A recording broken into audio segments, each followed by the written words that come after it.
Ladies and gentlemen, welcome to episode 152 of Birds vs. Boys, the so far free agency offseason recap show. We took a week off last week. Aiden was on spring break at Philly's spring training, so excuse me. Aiden was in Florida. I was supposed to do an episode with somebody in the Cowboys universe that actually had to reschedule, and he will be coming up on a future episode very soon. But we are back. We are here. And Aiden, since the last time you and I spoke, well, we speak every day, but on these camera, on this airwaves, a lot has happened between our two teams. Oh, for sure. So I went on spring break. I went on vacation. I thought it was baseball season. So I got this new hat. I was all in. And then it was just pure chaos that, the Eagles' whole defense shifted. I thought it was baseball season. Here we are talking Eagles football again. So, like I said, there's a lot that's happening in both teams. I think we could start with Philadelphia because I feel like the dominoes kind of started falling in Philly first, and then Dallas kind of started getting involved, not only losing players, but gaining players through trades. And now today, finally signing some outside free agents. So let's start in Philadelphia, if you're okay. Yeah. And you can kind of lead us down the prim pathway, the yellow brick road, as you must, into what is happening to the Eagles heading towards the 2023 season. So I guess there's two ways to do it. And the first one being the CJ Gardner-Johnson thing, because that's the most recent, and then just free agency overall. The Eagles definitely had more dominoes to fall. I know you mentioned that, where they started to fall in Philly, then they fell for the Cowboys as well. There, one way or another, there was going to be movement for the Eagles. They were absolutely going to lose people. They were absolutely going to bring people back. So it was interesting who came back, who left. I think if based on everybody's predictions, I think it was a total 180. When you really think about it, it was probably a total 180. I thought Bradbury was the guy. Everybody was sure. like, yeah. He was the number one. Like, yeah, he's out. Yep. He was the first person back. He made it back before Darius Slay did, and he was under contract. Yep. So it was just like a crazy experience with the dominoes falling. But the most recent one, which was the key one, was CJ Gardner-Johnson, who is going to the Lions. And I just think that free agency situation as a whole was interesting, even if you're not an Eagles fan. Yeah, it was kind of like watching dominoes fall in the safety, like Donovan Wilson signed for the Cowboys and to a multi-year deal before Gardner-Johnson. Jesse Bates goes to Atlanta. You see these dominoes falling, and then you're like, all right, he's got to be the next domino to fall. He's going to land in Philly or maybe even Cincinnati now that they lost Jesse Bates. I could see him going there. And then it kind of just like kept going. Yeah, it was just a free fall. It was like at Hershey Park, they have that Fahrenheit ride where you go 90 degrees up in the air and 90 degrees down. It was a total free fall in terms of the safety market. And I just think like that was a total misplay by him, his agency. And that's what led to that free fall, because you were looking at it, like you mentioned, the Cowboys brought Donovan Wilson back. There was safety movement around the league. Jesse Bates is a good safety you signed with the Falcons. They were not getting big deals. They were not getting long-term deals. And it played out. The Eagles were very quick. You can always tell when the reports are like coming from the team itself, and they're like, yeah, here's your quote unquote sources. Like you're getting it straight from the office, because there were about 6 reports as soon as he signed with the Lions, and every single report sounded around the same, where it's like, we offered him a long-term deal. He didn't like it. We said, go out and find a better one. He did not. And then he ended up with the Lions. So that was what was interesting to me, is how this course of action played out, where they probably thought the same thing as the fan base. He was number one priority to bring back, and then all of a sudden he wasn't. Well, I mean, kudos to him now, because according to CJC, he is on a more talented team, which is hilarious to me. The Lions and the Jaguars, ironically, because they've both been terrible franchises, are going to be the franchise Cinderellas this year, when we're doing our shows in August and we're just chomping at the bit to talk about real football games. Those are the two teams that people are going to like, look out for these two teams. And then we get to playing and they're like, oh yeah, they have Jared Goff, and Trevor Lawrence is good, but it's like, yeah, he's not better than the Bengals with Burrow or Mahomes, obviously, with the Chiefs. And I'm like, they'll be a good story. They'll be good. It's ridiculous to, I don't know. I don't think they're in the same stratosphere, to be honest. It's fun. It's funny to me too. Some of these Eagles players and now former Eagles players, like the drama on Twitter of tweeting stuff and then deleting them. And then even Hargraves now, I think it's probably in like the 49ers. Like as soon as if you join the 49ers, you sign on your contract that like you have to say that we got screwed in the NFC Championship game. Yes. Even players that played on the opposite side of that game. Yes, correct. Him I get because I don't know what else you're supposed to say. Like if the new press for your new team asks, like, "Hey, how do you think that NFC Championship game would have went?" I would have been like, "We beat your ass down. That's why you brought me here." Yeah, exactly. Well, that's actually a great answer. Be like, "Yeah, we destroyed your quarterback. That's why you gave me $84 million." Hey, I'm here. I love Brock Purdy turning into Joe Burrow overnight. Like if he magically stays healthy, this guy who started 6 games and was the last pick in the NFL draft was going to lead them to victory and lead them to the Super Bowl, beat Mahomes. And he really could have lost to Dallas too. He didn't do anything against the Cowboys. They scored 19 points. They had 1 touchdown drive. They easily could have lost that game if Dak Prescott was competent and Tony Pollard didn't break his leg. They didn't even play that well against the Seahawks in the wild card round, to be honest. Like I was watching that game. I was like, all right, I feel better about myself. And every single person in the entire world, I guarantee even deep down in their souls, 49ers fans knew they weren't walking into the link and winning that game. No. Like we knew the outcome before the outcome, even if Purdy stayed healthy. It just gave you false hope. That's what it was. It was like, it's almost better that he got hurt for that fan base because at least they can hold on to that what if. Because if he would have played, they still would have lost and there would have been no what if. It would have been like, all right, this season. Now that what if. Now you can at least go into the offseason and be like, oh, well, if our quarterback didn't get hurt, we'd be playing for a Super Bowl. Well, guess what? Now your quarterback that did get hurt and he got Tommy John surgery and you're not going to be seeing him anytime soon. Yeah, and you don't know who your quarterback's going to be next year because your other quarterback broke his leg. So have fun. And the other quarterback was sent to Las Vegas and now was offered a lifetime of sex contract by a brothel in Vegas. That is hilarious. I did not know that. So many storylines. That one got lost. I can see why, but it did. Yeah, handsome man. Yes. So before we get way, way off track, the free agency thing back to Gardner Johnson. I commend the Eagles for what they did, where you can't get too attached to guys. You can't overpay when there is a core of guys that you absolutely have to pay. They did the same thing with Gardner Johnson that they did with Darius Slay. And they probably actually did it with Gardner Johnson first. We just didn't realize it. They're like, okay, here's our deal. They said no. The Eagles said, okay, go out and find something better. And when the player and their agent did, nothing was there. And they're like, all right, well, now we'll work with you. We gave you the opportunity. You couldn't find anything. Our deal was the best on the table. They worked it out with Slay. Gardner Johnson took a short-term 1-year deal, which is a completely stupid move on his part. And I can't really blame the Eagles. They had the best offer on the table, and out of spite, he didn't take it. But that was the move to make. Don't compete against yourself. Don't overpay for no reason. You gave them the offer. It's like Shark Tank. Here's the offer. Here's the percentage of your business that we were buying into. If you don't like it, go find some other shark to invest in it. And when no other shark invests in it, you can come back to us. And I think the NFL told Gardner Johnson that you're not as good as you think you are. You played over your head this year. You're not going to lead the league in interceptions next year. You're a good player. You're not great.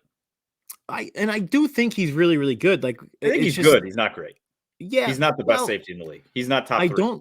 I don't think he's overrated because that's now the thing that's come out because of him tweeting about but also that was so weird because what Eagles fans were saying he was overrated. The report came out that that's actually very funny. The Philly fans overrated him instead of saying he was overrated. Yes. Like the public perception of him versus the NFL reception of him is very different. Yeah, so I think his hype was overplayed this year. I really do. And that's why the 1-year deal is so odd because when are you ever going to be the league leader in interceptions, even if after you're injured?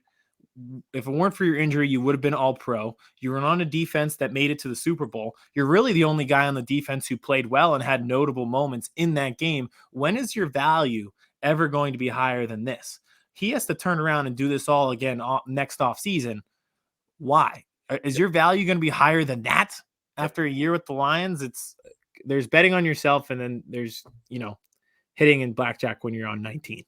And that's sort of the opposite of what Donovan Wilson did, right? He's 28. He's starting to get a little bit older. He's had a history of injuries, but this past season he played out of his mind, led the team in tackles, was a leader not only vocally but with his play, and that's what he did. He led it into a 3-year deal.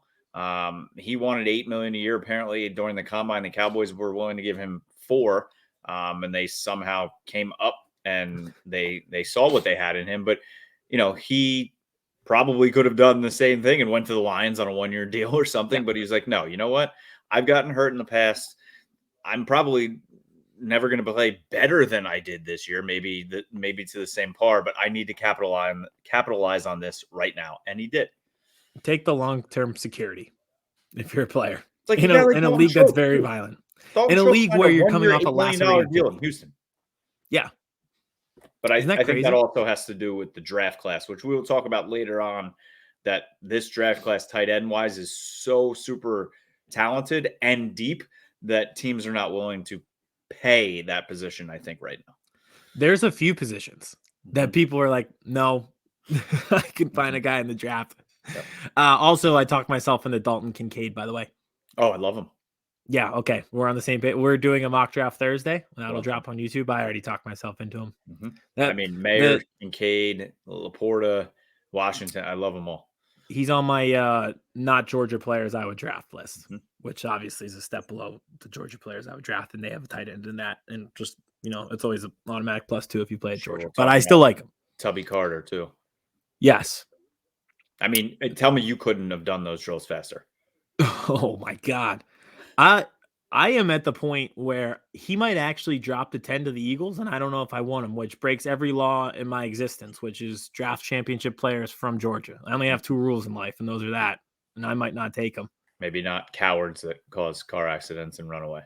Yeah, but everything about this offseason, bad, not good. But there are multiple positions, like you said, tight end, one of them being running back. Mm-hmm. So the Eagles signed Rashad Penny. Our guy, Brandon Galton, put us out today. It just goes to show the value of the NFL running back in this era, that they have $600,000 guaranteed locked into Rashad Penny, who was the league's leading rusher after week 6 last year. Yep. Has potential to lead the league in rushing, and you only had to commit $600,000.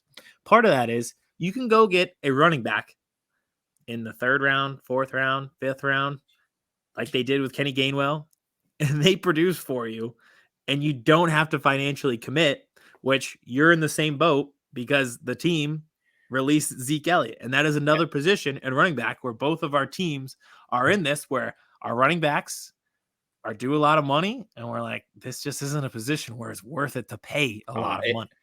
Except they tagged a running back for $10 million while also releasing the other. But at least they didn't double their mistake. After seeing the Penny contract, after seeing even what Miles Sanders got, all these, like, $6 million, $8 million, I was literally like, are they going to pull the tag? Like, seeing the market at running backs where they're paying. Are you allowed to do million. that? Yeah, you can pull the tag. There's up to a certain if you date. Agree to a contract, right? There's up to a certain date. You have to agree to the contract, or else the tag's stuck. Yep. And they can. I think it's right before the draft or something. They can pull the tag because they're staring down the barrel of a gun at a $10 million running back who I think know that it's a 1-year $10 million deal, and then they're going to let him walk because they're going to draft and they're not going to give him a long-term deal. Exactly. It just makes too much sense to just repeat the process. We talked about it with the quarterback position, and it's almost too extreme to do it, where if you just recycle quarterbacks every 4 years so that you never had to pay the huge price tag on a quarterback, which is a little bit extreme, but it's not that extreme at the running back position. You could just do that every 3 to 4 years. Especially if you don't have a top 5 guy. If you don't have a top 5, 6 guy, why not? Draft a quarterback every year. Yeah. Not the top, but like draft a quarterback every year. You never know. Yeah. Also, you can draft a running back at the 4th, 5th, 6th round too. Mm-hmm. I did see the Eagles have Bijan Robinson in for an official top 30 meeting. He also has the same agent as Jalen Hurts, so That is they're not taking him at 10. It's just never going to happen. But if if it's free falling like the way the running back market is, and he's there and it's pick 30 and they're like, okay, we can trade down to 35 and still get him, then we might be talking about him for sure. You think, what if he's sitting there at 25? Giants are on the clock. They're not going to take him. You think any chance they would trade up 5 spots to fuck the Cowboys and take them 1 spot ahead of them? No. we just don't have enough. This is going to lead in my next point perfectly, but we have to hit on draft picks because we need cheap, inexpensive talent to be good. And if we're trading draft picks to go up and get somebody, then we have less chances of that cheap, ineffective or cheap, inexpensive talent to help this roster. So I don't know if we're in a position to really trade up for a guy like that. Although it'd be cool, but it's just, it's the prize wheel. You ever go to an arcade and you just have to tell yourself the arm of the crane is not as big as the toy. Yes. It never works. You're going to put it right over that toy and it's going to look like if you just go straight down, you're going to pull it up and you have it. It never works that way. The claw. You just got to remember that the crane arm is not as big as the toy. The claw. It moves. Great movie. And that kind of leads me into another point with the Eagles is it's interesting some of the comments I'm hearing, like, and I get it. They have young talent to fill in with Jordan Davis and Nakobe Dean, but losing 2 linebackers, losing Sayamalu, losing Gardner Johnson, talent was lost. Yes, talent was kept in Fletcher Cox and Brandon Graham and Kelsey and Bradbury, but you can't downplay the impact that some of these players you're losing had on this team, and it is going to hurt a little bit. It will, and this is where you got to be true to yourself and true to what got you here with those guys. I am okay. It sucks when guys leave, and it sucks when you can't afford to keep everybody on a really talented team. But remember what got you here with those guys that left. Don't sign TJ Edwards to a 3-year deal worth millions. Find the next TJ Edwards. He was an undrafted free agent that you signed who 3 years later led your team in tackles. Don't sign Javon Hargrave to an $84 million deal. You signed him to a 3-year, $39 million deal. He ascended into his prime with you and became the best defensive tackle on your team with Fletcher Cox. Don't re-sign an overpaid Chauncey Gardner-Johnson. You got him 10 days before the season started for a 4th-round pick. Find the next Chauncey Gardner-Johnson to bring on the roster. That's what got you here, is because you drafted, you acquired well, you didn't give up a lot of compensation to do it, and you didn't overpay. You found all these guys. Do it again. Be the team who finds them. Don't be the team that overpays them. And that's also why I'm loving what the Cowboys are doing this offseason. And to wait till they sign Odell. Not going to happen. No chance. None. Well, now they got Brandon Cooks. I guess we should talk about that. The most forgettable, talented person in the league. It's hilarious. You know he's never gone to the Pro Bowl? Really? I thought those times with the Saints he might have when he was playing with Drew Brees. Yep. He has the most 1,100 yard seasons, 4 of them, and never has had a Pro Bowl. Made it. Wow.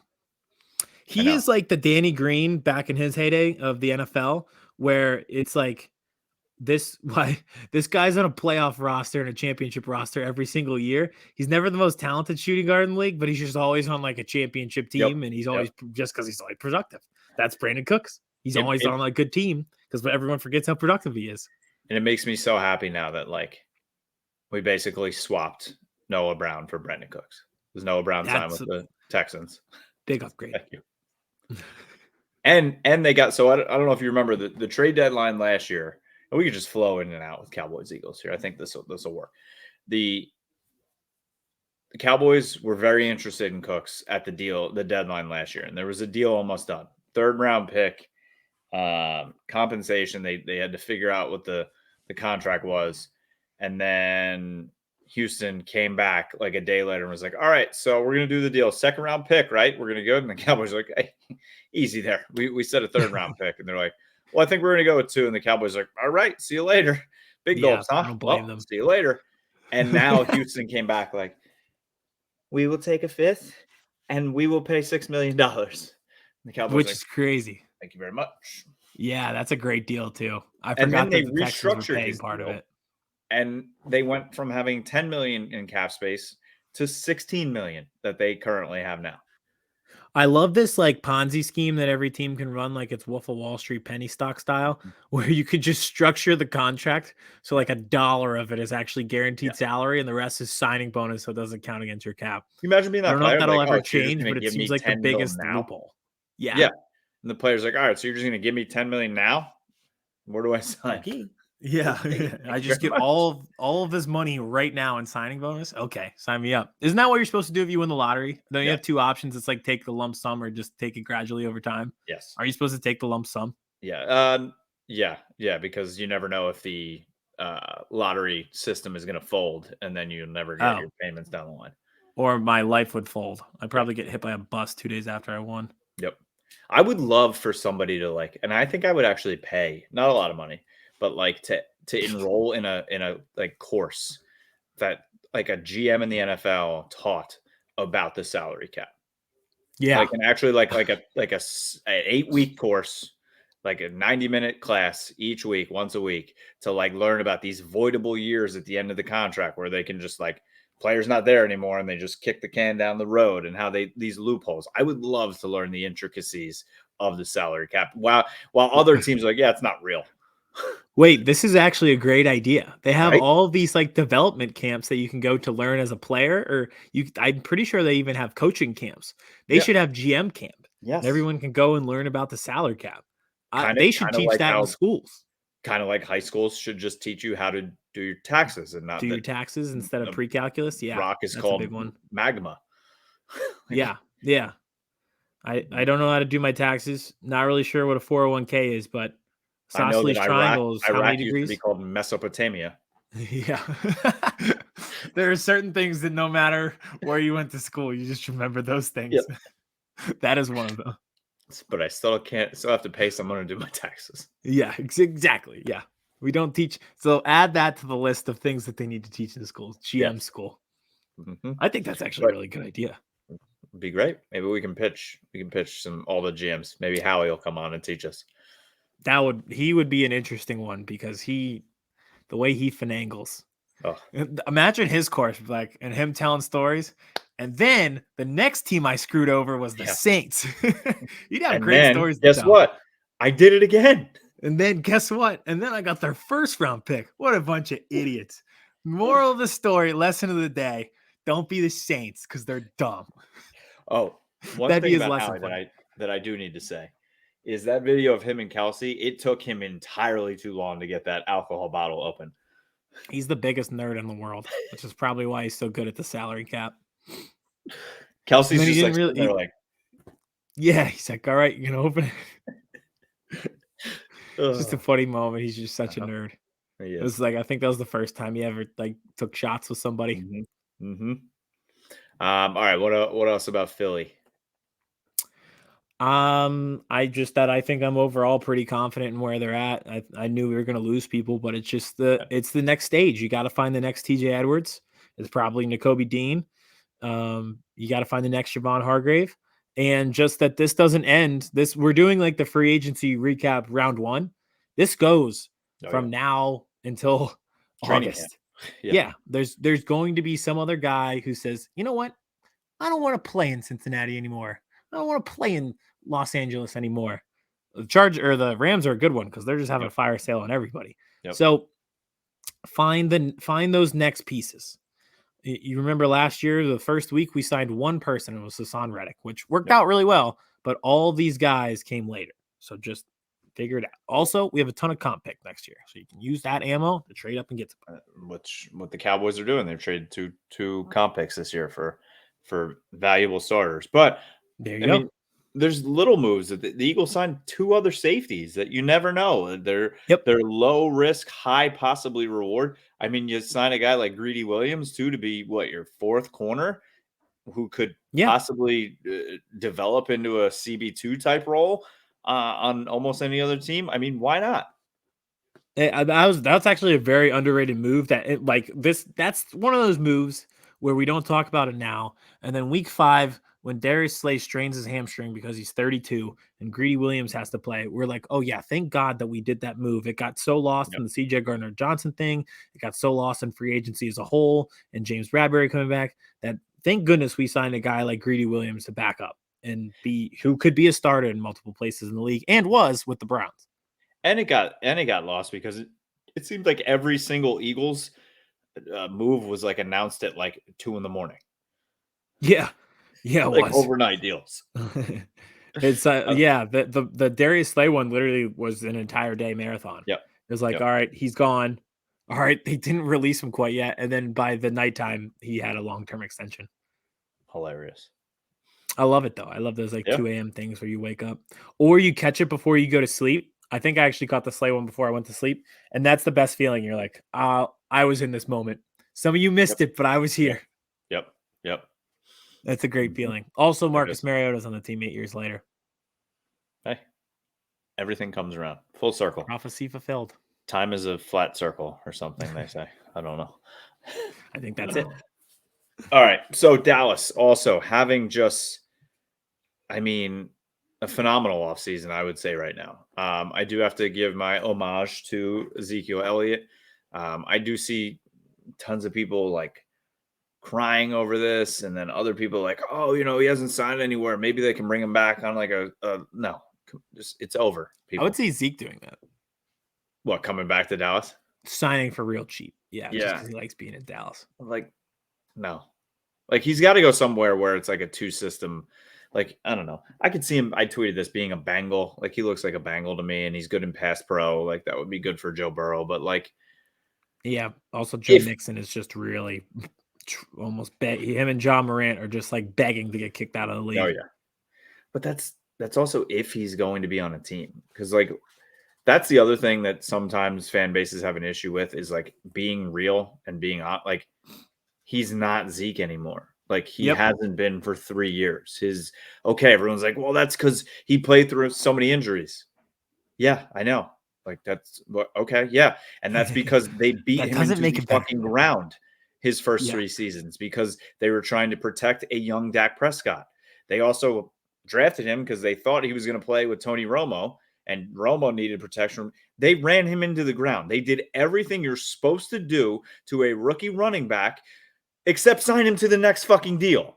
Like, you just run him into the ground for 3-4 years, and then guess what? Thank you. It should have happened 4, 5, 6 years ago. Yeah, he had a great tenure as a running back. The shelf life is very small, especially for a guy who had a lot of calories in college too. He had a lot of wear and tear on him through. Yeah. So, and you watch videos of him his rookie year, like the Steelers game where he broke that run up the middle to just ice the game. Like, he was different.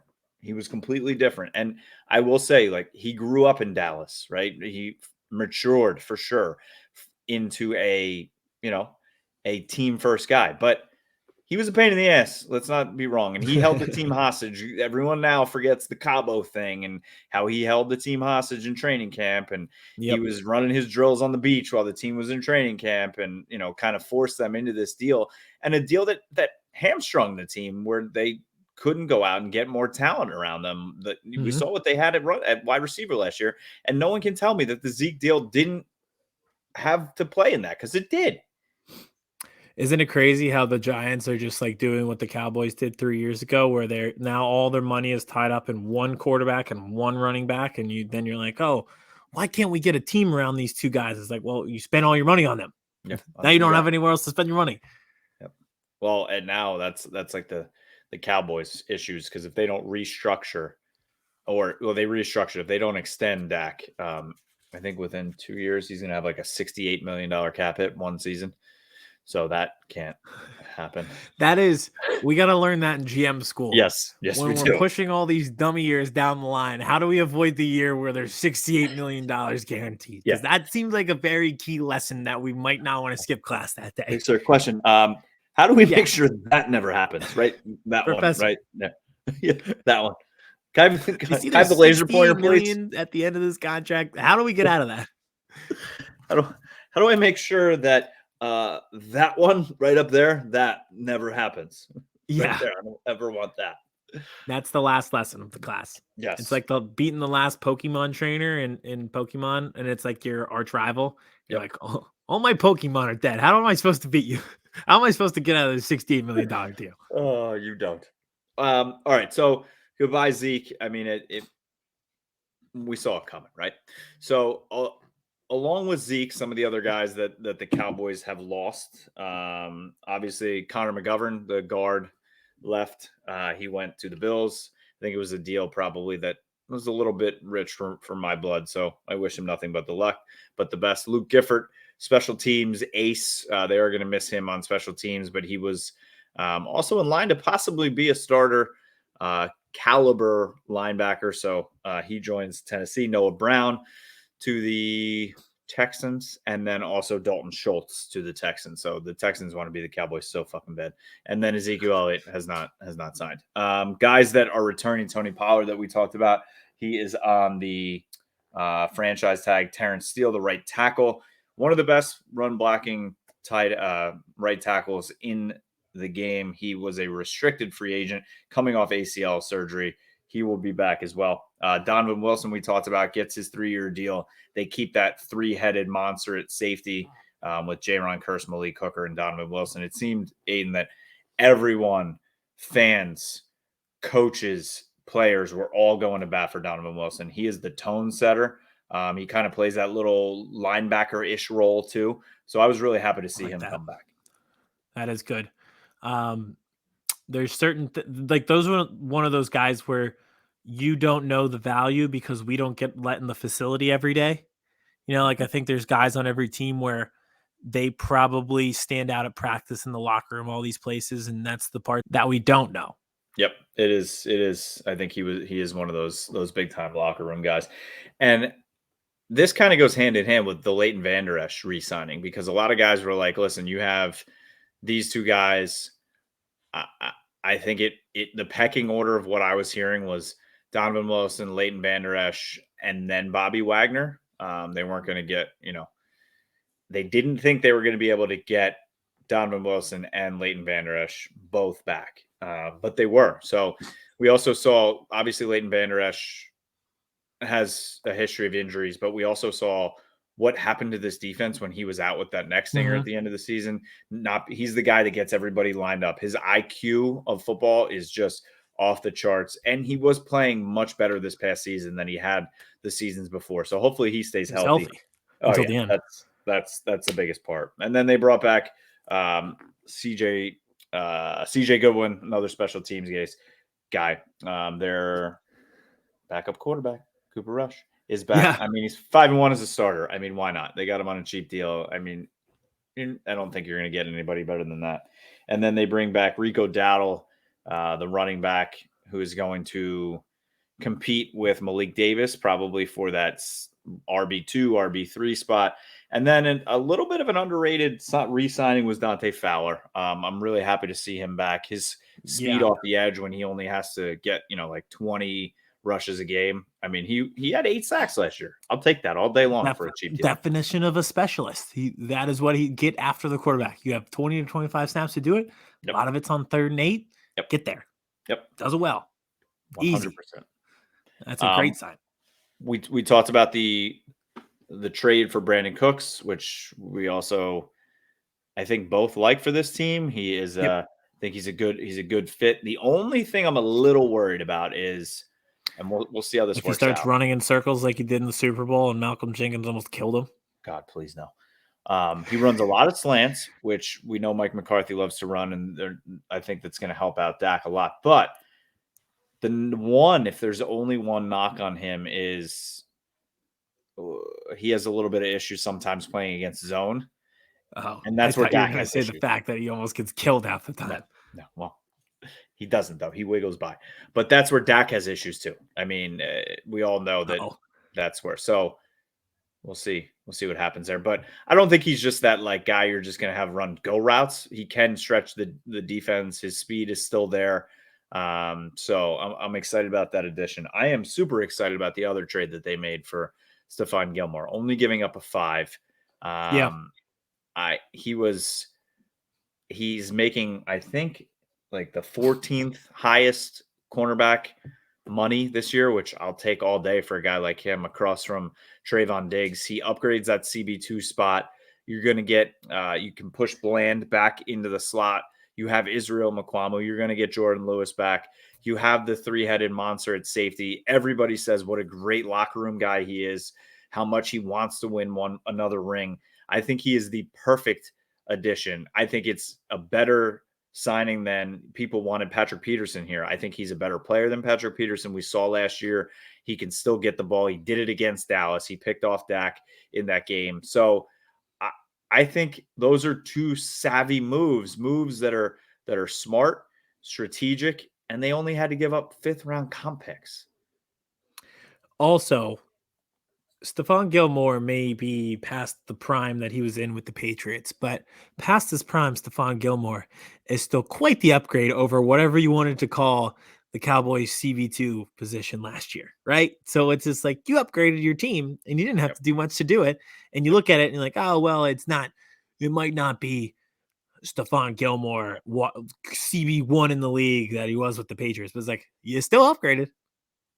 And guess what? You have Trayvon Diggs on the other side. So he doesn't need to be number one. So, I mean, if teams are then going to have to be forced to throw at Diggs, I mean, maybe those interception numbers goes up. Who knows? I mean, if a guy like Dan Quinn wants him, I'm good with it.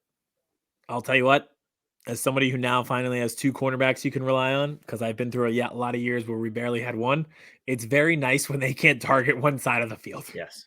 When they can't go one side or the other and they just have to pick their poison. It is a much more enjoyable viewing experience when someone's not being picked on. Yes. And then we'll round out so far. They signed Ronald Jones, the running back, who, USC former running back. He was with Tampa. He was with the Chiefs. I mean, doesn't really mean much to me. I think he's going to be a competition piece for Rico Dowdle and Malik Davis. I think probably only one of those 3 will make the team, and they're also going to draft a running back. And then Chuma Ukwama, the offensive guard / offensive tackle, who used to play for the Jets, played for the Falcons, just an O-line depth piece. But everything that they've done so far, and just like you said with the Eagles, I don't think the Cowboys are done yet. Are they going to dive into the Bobby Wagner sweepstakes? I hope so. I would love them to, but I don't think so. They're out on DeAndre Hopkins now. They're not going to sign Odell Beckham. They've done smart moves. The dream is dead. That made this team better. But what they've also done is now put themselves in the position to go draft and draft best players available. They are not hamstrung that they have to go corner 1. They have to go offensive line 1. They have to go receiver 1. No. Who's there? It's the best player. If Bijan Robinson is there at 26 and he's their best player available, draft him. If Michael Mayer's there, he's your best player available, draft him. If the tackle from Oklahoma is there and he's your best player, draft him. If you have the big ass defensive tackle, Mizzo from Michigan, and he's your best player available, draft him. Draft best player available. This is exactly what I want my front office to do. I don't know if finally the Wi-Fi and the cell phones on the yacht in Cozumel worked this year, but I'm very happy. It's a fantastic system, right? Usually works. It's a pretty foolproof system. Yeah. When you do it right. Yep. Welcome to the new age. And here are the New York Giants giving $45 million to Daniel Jones. Yeah. Godspeed. And the Commanders. Did they do anything? They signed Jacoby They might Brissett. sell their team. Jacoby Brissett. Oh, yeah. I mean, him and Sam Howell. They lost Cole Holcomb, their linebacker, which I think is going to be a big loss. And they gave what's his name, stupid money, Daron Payne. Oh, Daron Payne. Yep. Like stupid money. Best of luck to them. Yep. And I got to give a shout out to my guy, Mike McGlinchey, $87.5 million, $50 million guaranteed for the Broncos. Yeah. I mean, yes. What a good guy too. He told me. I hope he told me in the gym 2 weeks ago that he was not going back to the Niners, but he would not tell me where. He said a couple teams were in the mix, but I guarantee he already knew what the deal was before. We got to see if we can get him on the show. Yeah, that'll be our biggest guest in history. Surprise! He hasn't been back to Edge Fitness since signing an $87.5 million deal. But probably looking at houses in Denver. Yeah, it's Prime just real hilarious estate out there, man. I'm like, you're just, oh yeah, I would love to. That's the spot I would love to go. It's on my bucket Yeah, list. no. Have you? I feel like you've been everywhere. No, haven't Never been been. there. No. No. Yeah. But yeah, I would say, we both have lost players. Like you said, I think the Eagles went into this offseason, front office staff, coaching staff, players, knowing that there was going to be subtractions. But Mhm. if you make smart additions, and then on top of your smart additions, you already have a couple plans in place from last draft, it's just that cycle. Like Yeah. yes, okay. There may be a learning curve with Nakobe Dean a little bit. There may be a learning curve with Jordan Davis. a Jordan Davis. But guess what? You still have Fletcher Cox next to him to continue to teach him. You still have Brandon Graham there. You still have Jason Kelsey there. So because now what do you figure? Is Cam Jurgens going to play guard? I believe so. I think he's going to be guard. He probably is the best option for it, but I don't really know until we get done with the draft what they're going to do. Yep. So, but I would assume that is the plan. And I'm almost pretty convinced that Jeff Stoutland could turn me into an offensive guard who was successful in the NFL. Yep, 100%. So I you have 2 first-round picks. We're at 26, and then have, still 7 picks left throughout the draft. So I think both teams are right now, I think, getting B+, A- on their off seasons. Yeah, this is my whole theme. Be the team that makes smart moves and develops guys. Don't be the splash guy. Yep. The splash guy wins in March. The develop guy wins in January and February when you want to win. We're doing smart things. And that might not mean being the big press headline team in March, and that's okay. You don't need to We were the big press headline team by people leaving. Yep. And I mean, I think everybody thought when the Slay news came out, like, oh, because it was before. Did Bradbury sign? Bradbury signed before that, though. Bradbury right? signed before him. Yep. So they're like, all right, well, this is it. Now they're definitely going to let Slay go, and then they're going to draft a corner at 10. Never released them. Hey, it's kind of like what Aaron Rodgers say: lose my number.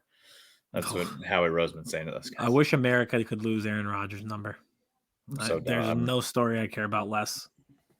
I hope he withers away and just dies in the Jets, or not literally dies. His career dies. Yeah. Knowing the Jets, it's likely.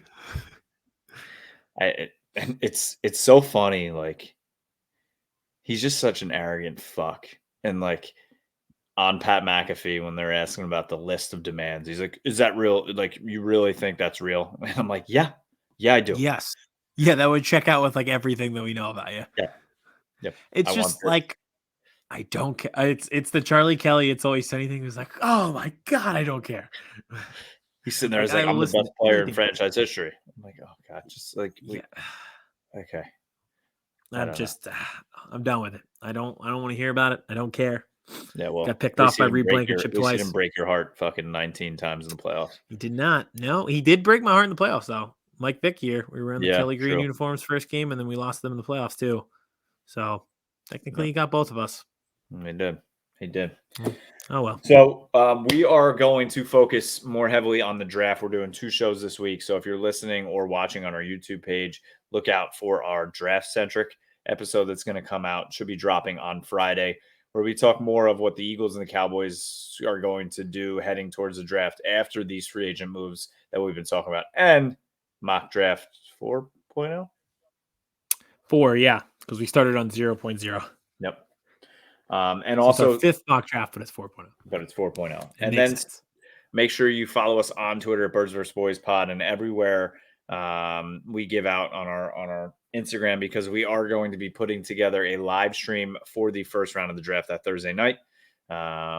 We've done it in the past pre-COVID, and we are coming back. And hey, the last time we were together for the draft, the Cowboys got Micah Parsons, and you got Devontae Smith. So what could go wrong? Worked out pretty well. Yeah, worked out pretty well last time we did a draft special. And the Giants got Kadarius Toney, who in the end came back to kill you. But yeah, I guess it was a good pick in the end, just not for them. All right. So thank you for listening. Thank you for watching on our YouTube page. Please tell your friends, tell your family. We are so close to 400. Do it. 385, I think we're at. I mean, 386. Yeah. Somebody must have unfollowed us, unsubscribed.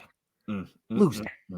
Losers. But listen, we look at these other pages sometimes and we're like 1.4K, 13K. What are we doing? We came up with GM school. Okay. Us. This is our big brain idea. Let us have it. So come hit subscribe, like, follow, retweet, do all the things. Okay. And we will also be having a special TikTok based around the draft coming out on Friday. So we will be back.